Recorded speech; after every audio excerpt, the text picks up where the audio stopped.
Okay, what is the alternative for our short selling? So in Islamic finance, some of them you cannot propose any alternatives at all because it is prohibited. Alright, prohibited. When that happens, some of the Islamic bankers in London, for example, I have meetings with them. They say if that's so, it is not attractive. Because for these bankers, in order to be in the financial world, you have to be attractive and challenging. You have to have a lot of speculation. The thrill is not there in Islamic banks because all is clear cut. There is no thrill. Okay, just like you are in a sports, for example, when it's very difficult to beat the other party, alright? So it's very relief when you eventually win, isn't it true? But if it's very easy to beat them, it's nothing. And just like I love tennis, for example, when I see one player beat the other player 6-1, 6-1, 6-1, nothing. But it's 7-6, 7-6, 7-6. Wow, that's good. That's the conventional bank. They want to enter into a very thrilling market and very challenging and expecting so on. So if you want to know better than that, if you traveling in traveling, I think in some flights they have films, and one of the film titled "The Inside Job." You know about it? The Inside Job. It's very good to see. Okay, documentary, very academic. I can say academic and non-academic as well. Documentary. The narrator is Matt Damon, the popular artist. Okay, Matt Damon. It's very, very good because in the documentary they managed to expose the black box of the financial world. The black box. You can see how in the US the banker, the investment banker, they love to gamble with the people's money. Even though they know that it is a toxic asset, they love to gamble with it. And they have the cooperation from the rating agency. The rating agency give AAA, AA. And then, a day later, the securities collapse. And the interviewer asked the rating agency, so how? Why? You rated it as a AAA or AA, and then yet another day it's collapsed, go bankruptcy. So why? Then do you know the response? Very good questions. That is the only answer they got. Alright. And also they interview how the academic world cooperate and in this conspiracy. They say conspiracy.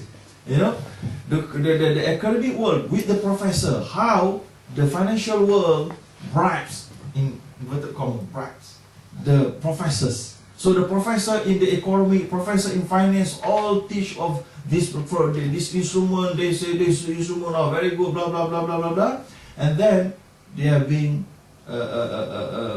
appointed as director of this financial institution and so on and so forth, and they disclose how much they got from this directorship, the compensation, and even one professor and also one chief executive officer, if I'm not mistaken, of Fed Reserve, Professor Frederick Miskins, is you know the name. He used to write very academic articles about the stability of the Iceland economic and finance framework, just like that. And in order for this professor to write this, what we call articles, the professor has been paid about $500,000 or $300,000. And then you know what happened to Iceland? Go bankrupt. And then the interviewer asked, okay, what about your articles? You say the financial stability, and now it's not stable. So the professor say, oh, okay, I just rely on the official figures, final figure from the central bank, blah, blah, blah, blah, blah, blah. And then, you know what? The interesting part. The interviewer said, okay, I have referred to your CV, your latest CV on the internet, on the website of the university. But now, I see your article has been changed. The previous article title is the Stability of the Iceland Financial blah blah blah blah. But now it is the Instability of Iceland. So what happened to your title? Oh, maybe typo, typing error. Okay, you see how the academic figures also involved in order to encourage this kind of businesses, and they also expose what happened when the bankers, they got a very huge amount of bonuses and salary. They have we have parking lots here. They have parking lots with 10 jet, personal jet. And then they interview us, only 10? There is on, and what the other top management? Oh, they have helicopters. Go to work with helicopters, you know. Helicopter. And, no Mercedes, no BMW, no. They are helicopters or personal jet. So very good documentary to give you very good insight about financial world, conventional financial world, unhealthy, you know, unhealthy. They are gamble a lot with the people's money. Alright? And they take a big chunk of it, and the people will at the loose end. Just like in US, you know, a lot of people, middle class, not middle class, the lower class find it very difficult. Okay, what constitutes Sharia compliant in Islamic financial transaction? Okay, in order to be certified as Sharia compliant, okay, why we call it Sharia compliant and not Sharia based? So there are debates about these terminologies. Sharia based or Sharia compliant? So some of scholars love to debate in this topic, alright, but not me. But I just want to share with you why they are trying to differentiate between these two terminologies, because they say Sharia based is every product which is brought up to the real world by using the exact Islamic concept at the time of the prophets. Okay, for example, equity based, musyarakah, partnership based is the original concept of Islamic transaction. So if any bank able to bring this kind of product, equity based product, to the public, at that point of time, you are introducing Sharia based product. But today, it's very difficult to find any Islamic financial institution introducing equity-based product. I hope all of you understood and understand what is the equity-based. Alright, because I've mentioned at the beginning that I have to mix between the two, because I thought maybe some of you want to know about it a little bit deeper in this topic. But some of you might not find it interesting. But I have to say, equity based is just like I'm Islamic Bank, you are the customer. You want to purchase a house, we share. I give my money, I put my money here, 1 million, you put 100,000. So we purchase an asset. An asset is co-owned by ourselves, bank and you. And then, what happened to the asset? If the asset is the business, so we will share. The bank will get their profit from their profit ratio. You will get your profit from your ratio. So that is the healthiest product for Islamic banking and finance. But yet it's very difficult to be implemented today because of many reasons. Not only because of the banks, but because of very difficult to find a trustworthy customer. If you give your customer money like that, most of the customer will run away with the money. It is very difficult. And also, for example, one customer, you are a customer, you have a big business. For example, you want to open this supermarket. You go to the bank agree to invest. That is equity. Bank give out money to you as an investment. You do the business. So very risky, isn't it? Very risky. So because of the conventional market is all about risk. The more risk, the more expensive the product. Because of that reason, if you don't have a very good salary in your pocket, you go to purchase anything and ask bank to help, you will find your rate a little bit higher than the high net worth individuals. That is a capitalist world.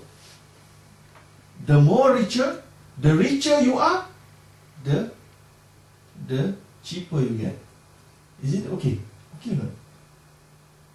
From logical point of view, the richer you are, the cheaper rate you will get. Right? That is not Islamic, but it is accepted in this conventional framework. So because Islamic banks are being operated under this umbrella, we cannot escape from this thinking and concept. At this moment at least. We have to stick with that. So for that reason, Islamic banking and finance also affected with this concept. So if you are a very rich people, you will get a lower rate as compared to the lower income people. Or lower income people might not be approved by the bank.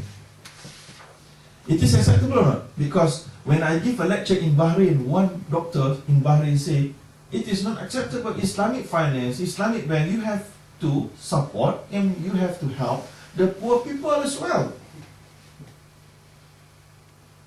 Do you think it's correct or not? I have to be fair. I say no, correct. Why? Because Islamic bank is a corporate company targeting profits for their shareholder and stakeholder both. The stakeholder is you yourself. Understood or not? So if you want an institution to help the poor people, you will have to go to yes. In Islamic you go to Baitul Mal. You go to the government. If the government is the Islamic government, go to the government. You take the money from zakah for free, without any interest at all. That is how Islamic finance manage the poor people. Okay? Okay, now Islamic Banking and Finance is a business entity. They have shareholder fund and stakeholders fund, depositors fund. Okay, so because of that reason, they have to deal, they have to verify all of their customer, big risk or lightweight risk. Okay, that is Sharia based. And what is Sharia compliant? Sharia compliant is a debt based, for example, debt based product. What is the meaning of debt based? From conventional perspective, if you want to have money to purchase a car, you go to the bank, apply for the loan. So the bank will give out loan to you, 50,000 crown, and then they will impose on you interest. Because you will have to pay the loan, repay the loan over a time, over a period of time. That time value of money is interest. Because their contract, underlying contract is a loan contract. Okay, that is debt.